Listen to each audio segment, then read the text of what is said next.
Guys, जय माता की। और आप कैसे हो? आई होप आप भी ठीक होंगे। माता रानी आपको सबको ठीक रखे। और मैं आज रोटी बना रही हूँ।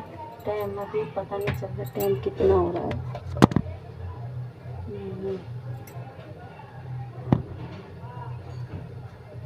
10 बजने को है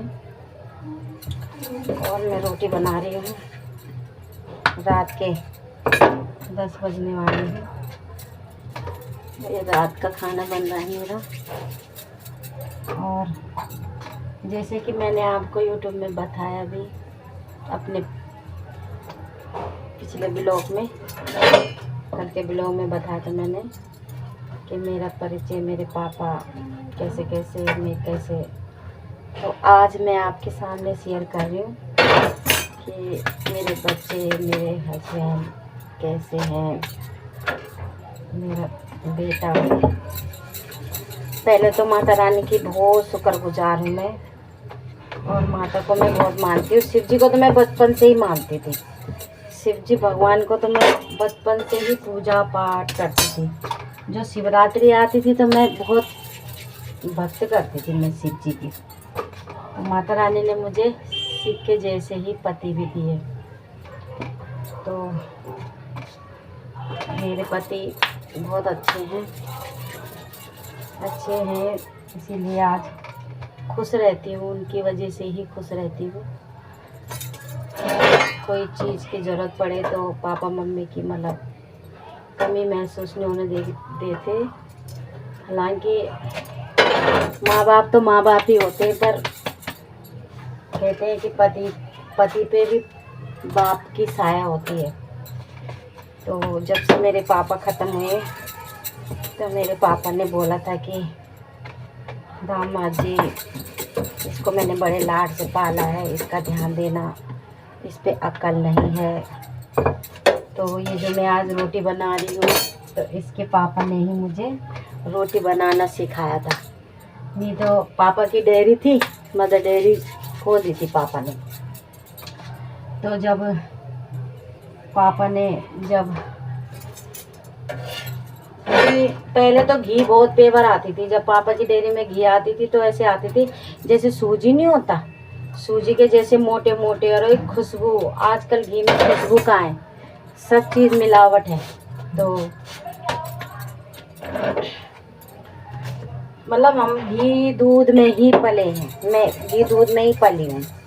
मेरे टाइम पे पापा रिटायर हो गए थे, दीदी औरों की शादी हो गई थी, तो पापा ने डेयरी खोल दी, दुकान खोल ली, सब्जी की दुकान भी खोल दी थी।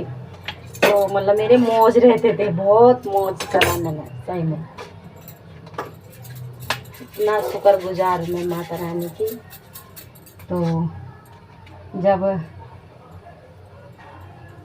सब्जी खाने के लिए तो मैं मार खाती थी पापा की, बहुत मार खाती थी मैं पापा की सब्जी खाने के लिए। सब्जी मैं खाती ही नहीं थी। पापा मुझे बहुत बुरी तरह पीटते थे सब्जी खाने के लिए कि सब्जी खा, ताकत कैसे आएगी तेरे पे, सब्जी खा।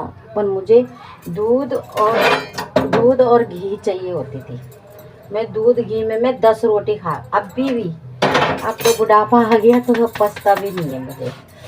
तो पापा मेरे को बहुत पीटते थे, उठाते थे, खा सब्जी खा सब्जी। मैं खाती नहीं थी। तो पापा ने बोला कि, इसके पापा को बोला कि दामाद जी, इसको मैंने बहुत लाड से पाला है, इसका ध्यान देना, और इस पे अकल भी नहीं है, कोई नादानी हो तो माफ़ करना। ऐसी थी मैं। आजकल के बच्चे तो 4-4 3-3 साल के बच्चे बहुत समझदार हैं, और हम पे 3-4 साल के बच्चों की भी अकल नहीं थी, ऐसे थे। अब सोचने के लिए तो कोई कुछ भी सोच सकता है, पर जो हम अपने दिल की बात कर रहे हैं वो अपने दिल की बात बता रहे हैं आपको। तो जब पापा ने मेरी मर गए तो फिर इसके पापा ने मुझे कोई कमी नहीं करी, पहनने से, ओढ़ने से, जो भी मांगा होगा वैसे ही लाते हैं। कभी डांटा नहीं है, कभी बोलते नहीं है। पर लड़का भी ऐसे ही है, बेटियां भी ऐसी हैं। बेटियां भी कुछ नहीं बोलती मेरे लिए, लड़का भी कुछ नहीं बोलता। मतलब किसी चीज़ की कमी नहीं है माता की कृपा से। और यूट्यूब में मैं दुनिया बना रही है तो मेरे को भी ये हो गया कि मैं भी बनाऊं, कैसे लगते हैं, कैसे बातें करते हैं। बहुत बातूनी हूँ मैं, अभी धीरे धीरे आपसे खूब बातें करूँगी। कहीं पे कोई गलती हो तो माफ़ करना, कहीं पे मैं बोल भी नहीं पाती, कहीं पे गलत बोल दिया हो तो माफ़ करना मेरे से। और मैं इतनी पढ़ी लिखी हूँ नहीं जो मैं ब्लॉग में लिख पाऊँ कि आज मैंने कौन सा ब्लॉग बनाया, मैंने कौन सा ब्लॉग बनाया। तो फिर मैं अगली वीडियो में अपने हस्बैंड के बारे में बताऊंगी। जय माता की। माता रानी आपको सबको सुखी रखे और खूब खुश रहो और खूब आगे तरक्की करते रहो। जय माता।